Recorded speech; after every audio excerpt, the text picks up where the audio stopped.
Hello champions. तो Raghavendra sir आपके लिए बहुत इंपॉर्टेंट वीडियो लेकर आए हैं और आज का ये वीडियो आपको क्लैरिटी देगा क्वेश्चन बैंक और सैंपल पेपर के बीच में आप क्वेश्चन प्रैक्टिस के लिए किसे सेलेक्ट करें।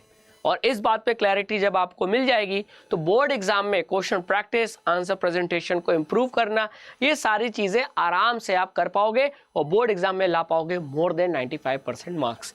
अगर अभी हम बात करें तो आपकी पोजीशन है ये कि आपने अभी हर सब्जेक्ट के सारे चैप्टर को पढ़ लिया है, पूरा चैप्टर के साथ आपने प्री बोर्ड एग्जाम दे दिया है ना। एटलीस्ट एक प्री बोर्ड एग्जाम तो दिया ही होगा, यानी आपने हर चैप्टर को एक बार एटलीस्ट पढ़ा है।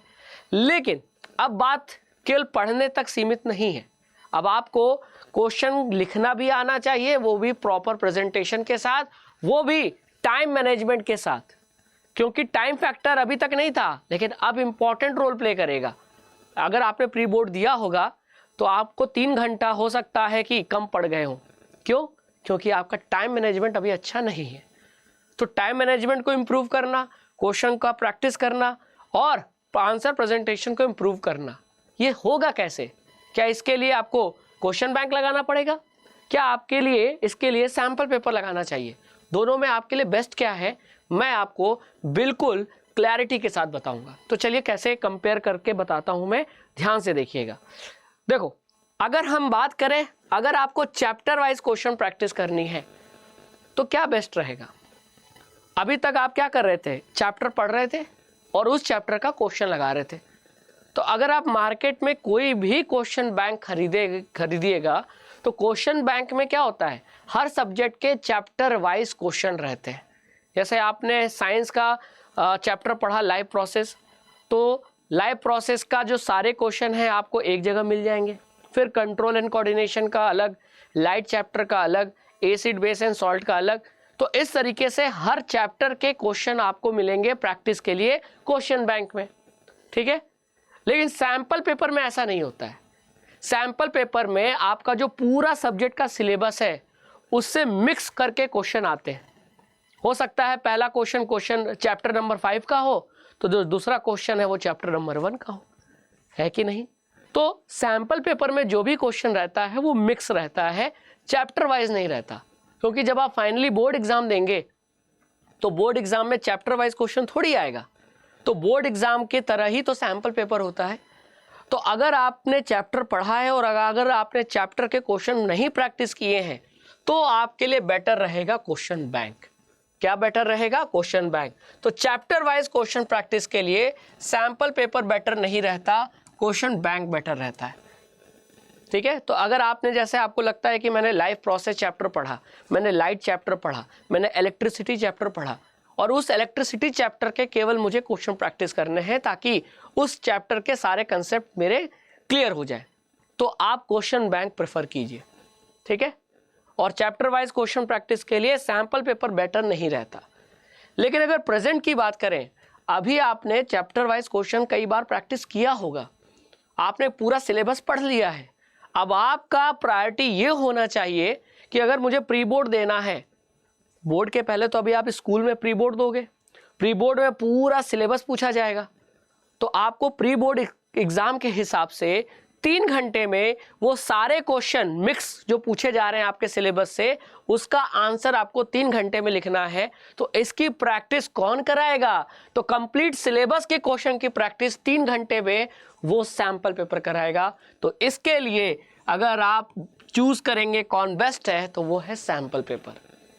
तो अभी आपकी प्रायोरिटी सैंपल पेपर पे होनी चाहिए। क्यों? क्योंकि अब आपने पूरा सिलेबस पढ़ लिया है।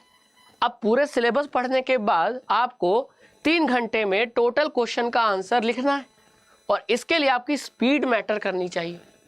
तो क्वेश्चन बैंक अगर आप लगाओगे तो क्वेश्चन बैंक में आप स्पीड का ध्यान नहीं रखते, आप टाइम का ध्यान नहीं रखते, लेकिन टाइम का, स्पीड का ध्यान आप रखते हो सैंपल पेपर में। तो अभी आपकी प्रायोरिटी होनी चाहिए कि सैंपल पेपर लगाइए, क्वेश्चन बैंक मत लगाइए, क्योंकि क्वेश्चन बैंक कंप्लीट सिलेबस के हिसाब से नहीं, वो तो चैप्टर वाइज क्वेश्चन प्रैक्टिस होता है, ठीक है। अब अगली बात करें टाइम मैनेजमेंट की। तो अगेन, जब आप सैंपल पेपर लगा रहे हैं तो इस बात का ध्यान रखिए कि सैंपल पेपर को 1 सिटिंग में लगाना है। 1 सिटिंग मतलब एक बार बैठे 3 घंटे और 3 घंटे तक उठिए मत और 3 घंटे तक लगातार सैंपल पेपर सॉल्व कीजिए। क्योंकि आपको बोर्ड एग्जाम भी 3 घंटे में देना है। तो उसकी प्रैक्टिस तभी होगी ना जब घर से शुरुआत करोगे। और कई बच्चे क्या करते हैं, सैम्पल पेपर को कई अटेम्प्ट में लगाते हैं। 1 घंटा बैठा, आधे क्वेश्चन लगाए, फिर अगले घंटा 1 घंटा बैठा, गैप करके फिर बाकी क्वेश्चन लगाए। ऐसे नहीं होता है सैम्पल पेपर। आपको पूरे 3 घंटे लगाने पड़ेंगे। तो जब आपको दिन भर में 24 घंटे में जो आपको 3 घंटे निकालने पड़ेंगे, और उन 3 घंटों में आपको पूरा सैम्पल पेपर लगाना है। चाहे आप किसी भी सब्जेक्ट का लगाइए, चाहे साइंस का लगाइए, मैथ्स का लगाइए, इंग्लिश का, सोशल का, हिंदी का, इंग्लिश का, लेकिन 3 घंटे एक बार में बैठ कर लगाना है। एक अटेम्प्ट में सैंपल पेपर सॉल्व करना है। तो टाइम मैनेजमेंट आपको सैंपल पेपर ही सिखा सकता है, क्वेश्चन बैंक नहीं सिखा सकता। टाइम मैनेजमेंट मतलब 3 घंटे में सारे क्वेश्चन मुझे कर लेने हैं। इसके लिए हर क्वेश्चन का आंसर आपको सही स्पीड के साथ लिखना होगा।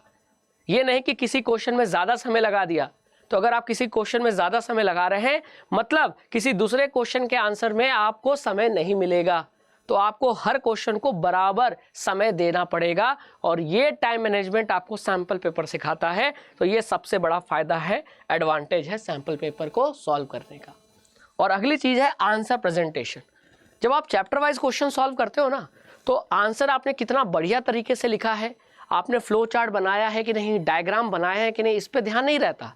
लेकिन अब आंसर प्रेजेंटेशन, आंसर लिखना आ गया, लेकिन अब आंसर को और कैसे बेटर तरीके से लिख सकते हैं, इस पे आपका एफर्ट लगना चाहिए। आपकी कोशिश होनी चाहिए कि मैं तो इस क्वेश्चन का आंसर लिख पा रहा हूँ, लेकिन इसे और कैसे बेटर तरीके से लिख सकता हूँ, इसमें क्या डायग्राम बनाने का स्कोप है, क्या बना दूँ, क्या फ्लो चार्ट बना सकता हूँ क्या, ताकि एग्जामिनर खुश हो जाए, मेरा 1 नंबर, मेरा 0.5 नंबर भी ना काट सके। तो वो आंसर प्रेजेंटेशन भी आपको सैंपल पेपर सिखाएगा, क्वेश्चन बैंक नहीं सिखाएगा। तो कुल मिलाकर नतीजा यही निकला कि आपके लिए इस प्रेजेंट पोजीशन में, यानी दिसंबर से लेकर अगले बोर्ड एग्जाम तक, सबसे ज्यादा बेनिफिशियल कौन है, सैंपल पेपर। आप हर सब्जेक्ट का एटलीस्ट 10 सैंपल पेपर लगा के ही बोर्ड एग्जाम दीजिए।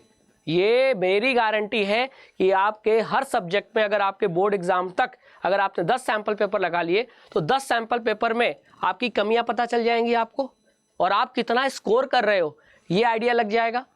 तो उससे आप बोर्ड एग्जाम तक जाते जाते मोर देन 95% हर सब्जेक्ट में स्कोर कर ले जाओगे।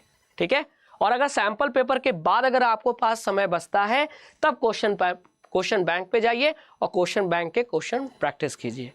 ठीक है, समझ में आ गया। तो फिलहाल आपके लिए बेटर क्या है, अभी आपको सैंपल पेपर को टॉप प्रायोरिटी पे रखना है, सैंपल पेपर लगाने हैं, और सैंपल पेपर के थ्रू ही आपका सिलेबस का रिवीजन हो जाएगा, क्वेश्चन की प्रैक्टिस हो जाएगी, टाइम मैनेजमेंट इंप्रूव हो जाएगा, आंसर प्रेजेंटेशन भी इंप्रूव हो जाएगा, और साथ ही साथ जिस क्वेश्चन का आंसर आपको लिखना नहीं आया उसको आप जरूर चेक कीजिएगा, और वो गलतियां आपको पकड़ में आ जाएंगी। और फिर अगले सैंपल पेपर को सॉल्व करने से पहले उस क्वेश्चन का आंसर एनसीईआरटी में जरूर खोज लीजिए, ताकि अगली बार जब सैंपल पेपर करने जाएं तो उस क्वेश्चन का आंसर आपसे हो जाए सॉल्व, है ना। तो इस तरीके से बहुत सारे प्लस पॉइंट है सैंपल पेपर को सॉल्व करने के।